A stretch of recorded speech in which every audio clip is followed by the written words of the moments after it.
महाराष्ट्र में विधानसभा चुनावों को लेकर सरगर्मियां बढ़ती जा रही हैं। विधानसभा चुनावों में राज ठाकरे की महाराष्ट्र नवनिर्माण सेना यानी कि मनसे वर्ली सीट पर आदित्य ठाकरे को घेरने के चक्कर में है। यानी चाचा भतीजा आमने सामने आने वाले हैं। 2019 के विधानसभा चुनावों में आदित्य ठाकरे को 67,000 से ज्यादा वोटों से जीत हासिल हुई थी। आदित्य ठाकरे अपने परिवार के पहले ऐसे शख्स थे जिन्होंने चुनावी राजनीति में कदम रखा था।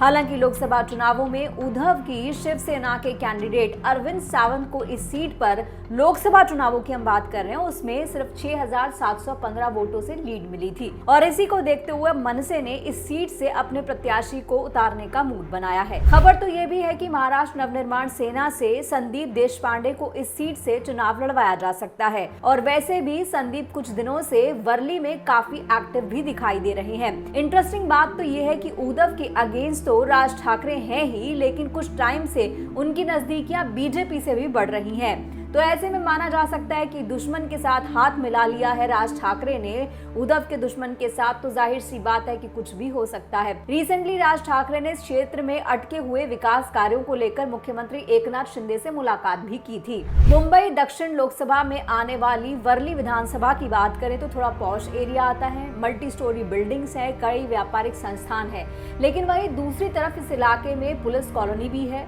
बीडीडी चौल भी है, झुग्गी झोपड़ियां भी हैं और वो विकास का इंतजार कर रही हैं। इस इलाके में कई झुग्गी बस्ती पुनर्वास परियोजनाओं की वजह से रुकी हुई हैं। मनसे प्रमुख राज ठाकरे ने महाराष्ट्र के मुख्यमंत्री एकनाथ शिंदे से जब मुलाकात की तो उन्होंने वर्ली से जुड़ी समस्याओं पर चर्चा की। इसे मनसे की चुनावी तैयारी के रूप में देखा जा रहा है और राज ठाकरे से मुलाकात के बाद सीएम शिंदे ने अधिकारियों को वर्ली से जुड़े मुद्दों को प्रायोरिटी देने के लिए कहा है।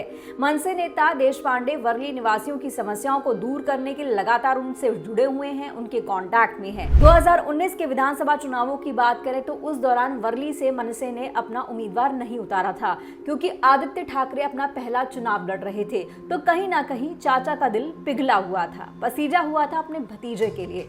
लेकिन चाचा अब की बार भतीजे को घेरने के चक्कर में है। हालांकि ये भी अभी क्लियर नहीं है कि सत्तारूढ़ गठबंधन या मनसे एक साथ चुनाव लड़ेंगे कि नहीं लड़ेंगे। साथ ही मुख्यमंत्री एकनाथ शिंदे की शिवसेना और बीजेपी अपनी उपस्थिति लगातार वर्ली में मजबूत कर रही हैं, वहां कई कार्यक्रम कर रहे हैं। मनसे ने 2017 के नगर निगम चुनावों में वर्ली में लगभग 30,000 से लेकर 33,000 वोट हासिल किए थे। इस निर्वाचन क्षेत्र में मनसे के समर्पित मतदाता है। मनसे दावा कर रही है कि आम लोगों की आदित्य ठाकरे तक पहुंच नहीं है। आदित्य ठाकरे वैसे भी हाई प्रोफाइल लोगों के साथ ज्यादा नजर आते हैं, न कि आम जनता के साथ। यानी चाचा राज ठाकरे राजनीति के इस युद्ध में अब भतीजे आदित्य ठाकरे को बख्शने के मूड में नहीं है।